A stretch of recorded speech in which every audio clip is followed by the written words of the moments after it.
நடிகர் ரவி மோகன், ஆர்த்தி இருவரும் நீதிமன்றத்தில் விவாகரத்து வழக்கு தொடர்பாக ஆஜராகி இருக்கிறார்கள். கூடுதல் விவரங்களோடு சிறப்பு செய்தியாளர் ரமேஷ்குமார் இணைப்பில் இருக்கீங்க. விவரங்கள்.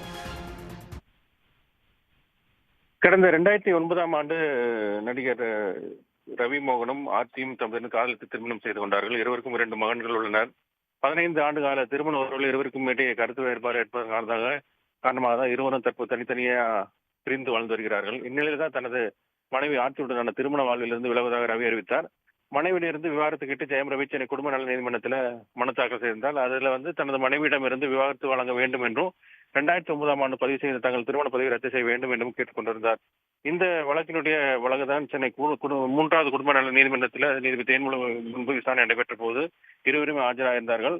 அதேபோல இருவருக்கும் சமரச பேச்சுவார்த்தை என்பது ஏற்பாடு செய்யப்பட்டிருந்தது. அந்த சமரச பேச்சுவார்த்தை 2 முறை 3 முறை என நடைபெற்றது. இந்த நிலையில தான் இந்த வழக்கு இன்று மீண்டும் விசாரணைக்கு வந்தது. அப்போது ஜெயம் ரவி மற்றும் ஆர்த்தி ஆகியோர் தனித்தனியே அவர் வழக்கறிஞரோடு ஆஜரானார்கள். வழக்கு விசாரணை அடுத்து இந்த ஜூன் 12ஆம் தேதிக்கு இந்த வழக்கு விசாரணை என்பது ஒத்திவைக்கப்பட்டிருக்கிறது. அடுத்த கட்ட விசாரணைக்காக ஒத்திவைக்கப்பட்டிருக்கிறது. சமரச பேச்சுவார்த்தையும் இன்னும் முடிவடையவில்லை. இருந்த போதிலும் சமரச பேச்சுவார்த்தைகள் எந்த முடிவு ஏற்படாத நிலையில அந்த அறிக்கை என்பது தாக்கல் செய்யப்பட இருக்கிறது. அதன் பின்னரே இருவருக்குமான அந்த விவாகரத்து வழக்குல ஒரு உரிய முடிவு ஏற்படும் என்று எதிர்பார்க்கப்படுகிறது. இந்த நிலையில் தான் இருவரும் தனித்தனியே இன்றைக்கு ஆஜராகி இருக்கிறார்கள். உடனுக்குடன் செய்திகளை தெரிந்து கொள்ள சன் நியூஸ் பெல் ஐகானை கிளிக் பண்ணுங்க.